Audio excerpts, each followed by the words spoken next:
Okay, this was a ton of fun.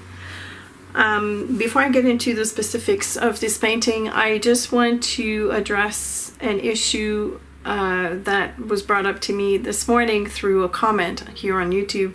Apparently there's a rumor going on that I will stop, that the morning art practices videos will stop. I don't know where that comes from. I don't want to know, and I hope it's not something that I said that was somehow misinterpreted. If that is the case, I do apologize. But rest assured, the morning art videos are here to stay as long as I can, and I'm nowhere near wanting to stop them. I need them just as much as you apparently want them. So let's kill that rumor right off the bat. I know that on Monday I did not publish a video, and it will happen from time to time when I need to catch up. I'm working really hard, guys. I'm working almost 7 days a week.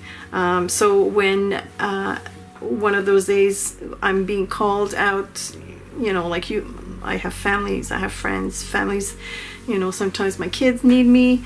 And so if I'm called out and I need to step away from the studio for a day or so, the workload gets backed up, and somehow I can't quite I can't catch up. I apparently do need sleep. I wasn't aware of that.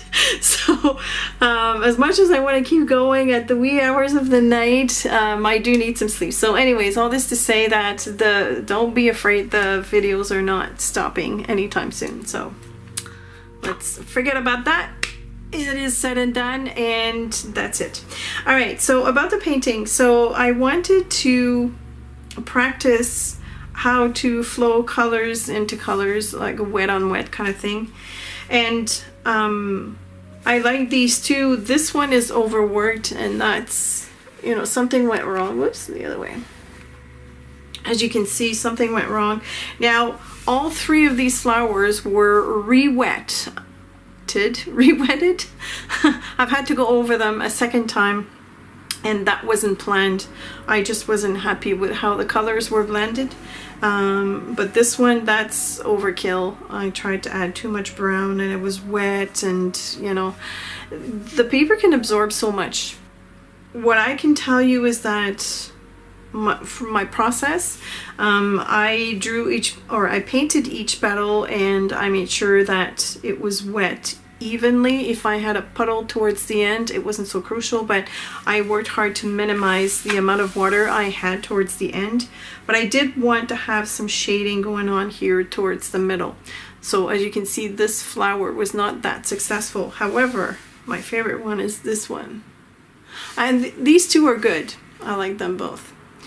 So I guess because I started so dark for this one, maybe that was my mistake, I don't know.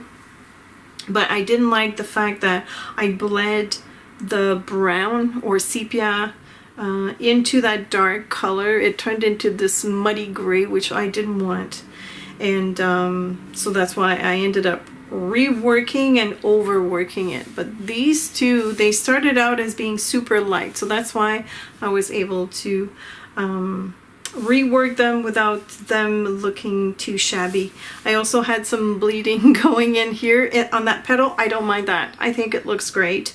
I think it just makes the painting more interesting, in my opinion. And then here at the bottom, I did a couple of leaves. And I do like that color here that I used. The first color, which was very, very light, is Holbein's Jaune Brillant. They don't even have the English translation for this. I don't know why. But if you translate that, of course, it's brilliant yellow. It's not brilliant. It's kind of like a faded or a pastel yellow, which I love. And I think it looks great with these colors. So that's why I didn't want to have that color at the bottom here, because I really wanted these to shine. And again, you know, it's unfortunate about this guy, but you know, it's my videos to you every day of the week. They are my morning practices, okay? So by all means, are they tutorials? You see the full process. And I you probably noticed that I reverted to going with music because editing 5 videos a week with full commentaries, it presents a big problem because sometimes I talk over actions that I need to delete, and then you kind of have to know where to cut it. All this to say that it makes it very difficult to edit. So I want to keep those at a minimum editing. Okay, so that's why I went back to music, and I don't mind adding some explanations at the end because that's like one block. But yeah, I love the practice working or trying to figure out how the paint flows into water and how to control your water. I have to say is, well, the most crucial part of watercolor painting, but also the most difficult to not master, because I don't want to say, I don't think I'll ever master anything. I'm always learning, but it is probably the most difficult to be comfortable with. And so I think I'm just starting to get comfortable.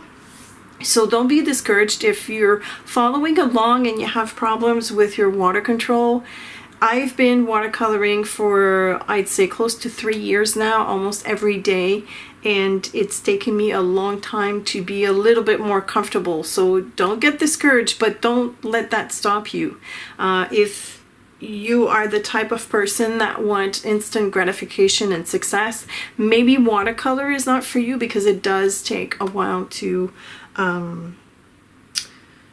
learn all the techniques and be comfortable with. But once you get it, it's amazing. It's just amazing. I can't say enough about watercoloring. You know, as I've said before, I keep repeating myself, but this is not a tutorial, so this is how I show you how I practice in the morning. And I hope along the way you guys are inspired and learn.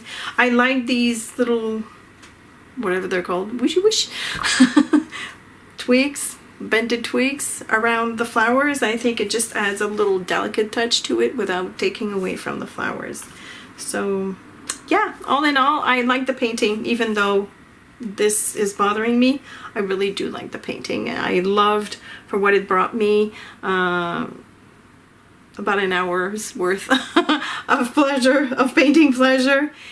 So that's it for this video, and if you are inspired by it and you want to try your hands at it and want to share on your social medias, make sure you tag me at Création CC on Facebook or Instagram. I'd love to see what your paintings look like.